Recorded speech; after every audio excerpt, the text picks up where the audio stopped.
సూర్యాపేట జిల్లా తుంగతుర్తి నియోజకవర్గంలోని జాజిరెడ్డిగూడెం మూసీ వాగులోని ఇసుక మాఫియా రెచ్చిపోతుంది. స్థానిక ఎమ్మెల్యే కొందరు అధికారులు అండాదండలతో ఎలాంటి అనుమతులు లేకుండా ఇర్దాచికంగా ఇసుక రవాణా కొనసాగిస్తున్నారు.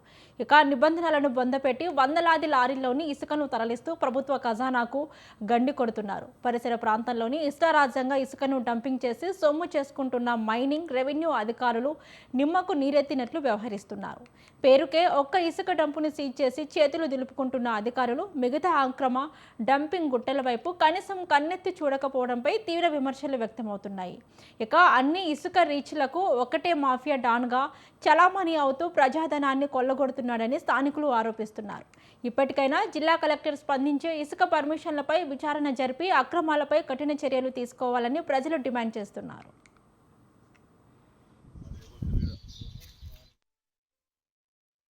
2023 ఎలక్షన్ ప్రచారంలో భాగంగా ఇక్కడి నుంచి కాంగ్రెస్ పార్టీ అభ్యర్థిగా పోటీ చేసిన మందుల సామిల్ గారు ఆ రోజు ఈ మూసీవాగు వెంబడి ఉన్న రైతులకు ఇచ్చిన మాట, ఈ మూసీవాగులో నేను షారడి ఇసుక కూడా ముట్టుకోను అని ఆ రోజు చెప్పి ఈరోజు ఇలాంటి గుట్టలకే బయటకు తీసి అక్రమంగా మైనింగ్ నడుపుతున్న ఈరోజు స్థానిక ఎమ్మెల్యే గారు కావచ్చు, స్థానిక ఎమ్మెల్యే పిల్లలు కావచ్చు, భారీ ఎత్తున ఇక్కడ దందాలు చేస్తున్నారు.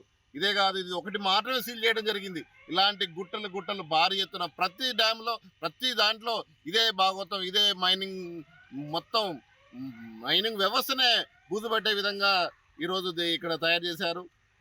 అసలు ఏ ఉద్దేశంతో ప్రజలు వేశారో ఆ ఉద్దేశాన్ని ఈరోజు సామిల్ గారు పక్కకు పెట్టి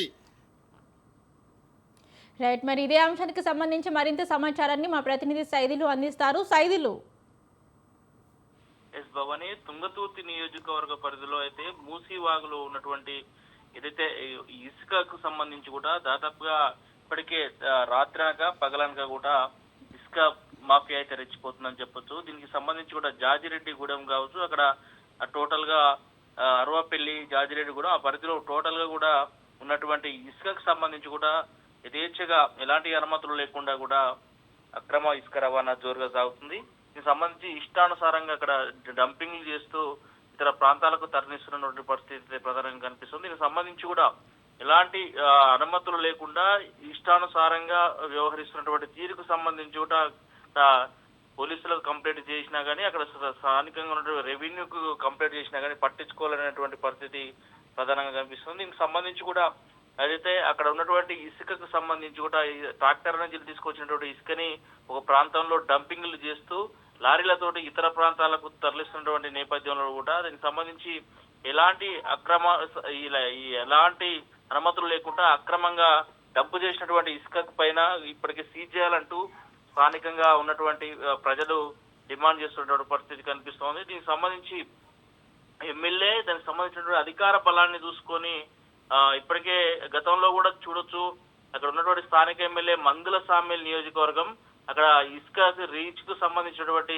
ప్రధానంగా అక్కడ ఉన్నటువంటి ఏదైతే ఇసుక రీచ్ ఏదైతే ఉన్నాయో ఆ ఇసుక రీచ్ లో తట్టెడు మట్టిని కూడా తట్టెడు ఇసుకను కూడా తీయొద్దని చెప్పేసినటువంటి మందుల సామిల్ నియోజకవర్గం అది.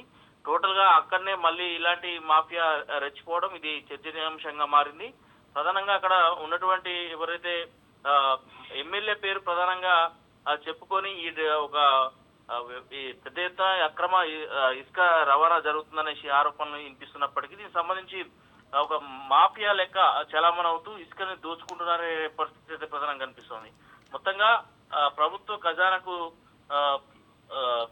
ఖజానాకు గండి కొడుతున్నారంటూ కూడా చెప్తున్నటువంటి పరిస్థితి ఉంది. మొత్తంగా దీనికి సంబంధించి కూడా ఇసుక రీచ్లను అడ్డుకోవాలి, దానికి ఉన్నటువంటి ఏదైతే పెద్ద ఎత్తున డంపులు చేసినటువంటి ఇసుకను సంబంధించి కూడా ఇప్పటికే సీజ్ చేయాలంటూ కూడా డిమాండ్ చేస్తున్నటువంటి పరిస్థితి అయితే కనిపిస్తుంది Bhavani. Right. Thank you Saidulu.